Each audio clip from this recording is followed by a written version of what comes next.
Komentar di bawah Harry Plus gak perlu mengkoreksi habaib. Mereka itu ilmunya sudah tinggi. Kalau mereka ilmunya tinggi, ketika menyampaikan suatu fatwa, hendaknya didasari dengan dalil. Dari mana dalilnya? Kalau tidak ada dalil, jangan bicara. Agama Islam, agama dalil. Bukan agama seenak jidat kita ngomong. Banyak orang Indonesia ini gampang dibodoh-bodohi. Karena apa? Saking lugunya. Orang Indonesia ini lugu-lugu. Oke, video ini saya tujukan untuk Mas Harry Pras, si paling dalil, yang tidak mudah dibodoh-bodohi dan tidak lugu tentunya, yang mengatakan bahwa pernyataan Habib Jindan yang beliau nukil dari Sayyidil Habib Omar itu tidak berdasar dan tidak memiliki dalil.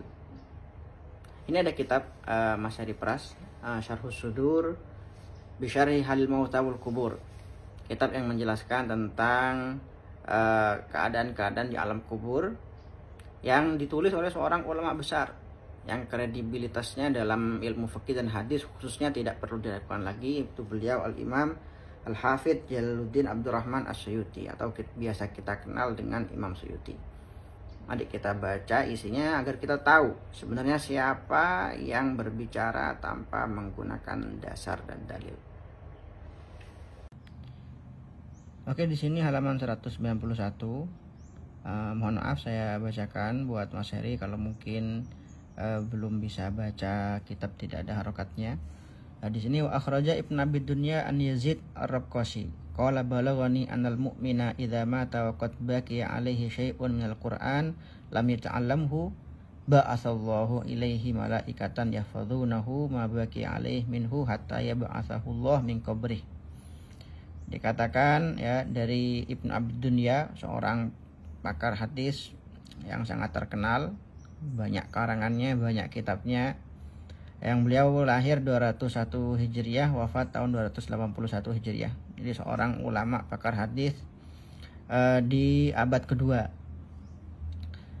Sini beliau menukil perkataan dari Yazid Ar-Raqqasi, seorang tabi'in. Beliau berkata bahwa seorang mukmin datang kepadaku, sampai kepadaku. Biasanya perkara-perkara gaib itu tidak mungkin dikatakan seorang tabi'in kecuali beliau menukilnya dari seorang sahabat. Dan tentunya seorang sahabat tidak akan pernah membahas tentang hal-hal gaib kecuali dari Rasulullah SAW, bersumber dari Rasulullah SAW. Dikatakan bahwa seorang mukmin ketika meninggal dan dia masih punya sisa hafalan Al-Quran yang belum dihafalkan, maka Allah akan mengutus baginya malaikat yang akan membantu dia untuk menghafalkan sisa Al-Quran itu sampai pada akhirnya nanti dia akan dibangkitkan oleh Allah Subhanahu wa taala dari alam kuburnya. Itu yang pertama. Yang kedua di sini wa akhraja Anil Hasan. Yang kedua ini dari seorang tabi'in ya, yang sangat terkenal, Sayyidina Al-Hasan Al-Basri. Bahkan dia mengatakan beliau seorang tabi'in yang paling utama.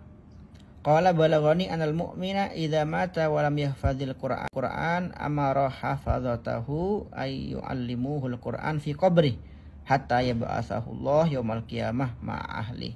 Bahwa seorang mukmin jika meninggal dan dia belum selesai menghafalkan Al-Qur'an, maka Allah Subhanahu wa taala akan mengutus malaikat penjaganya untuk mengajari dia Al-Qur'an di kuburannya.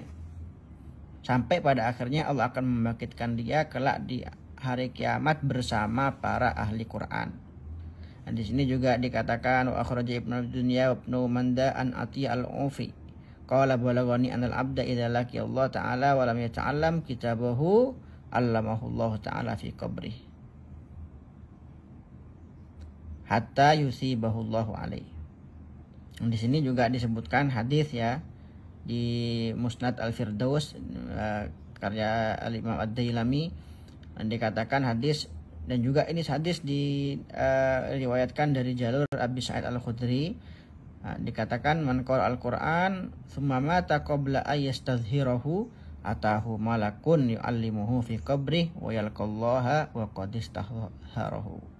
Barang siapa yang membaca Al-Qur'an kemudian dia meninggal sebelum dia hafal semuanya. Jadi barang siapa yang menghafal Al-Quran kemudian meninggal di tengah jalan belum dia sempurnakan hafalannya, maka akan datang kepadanya malaikat yang mengajarinya di alam kuburnya sampai dia kelak akan bertemu dengan Allah Subhanahu wa taala dalam keadaan sudah hafal Al-Quran. Oke, dari sini mungkin jelas ya siapa yang berbicara dengan dalil dan siapa yang menyalahkan, ya, menjas orang lain berbicara tanpa dalil.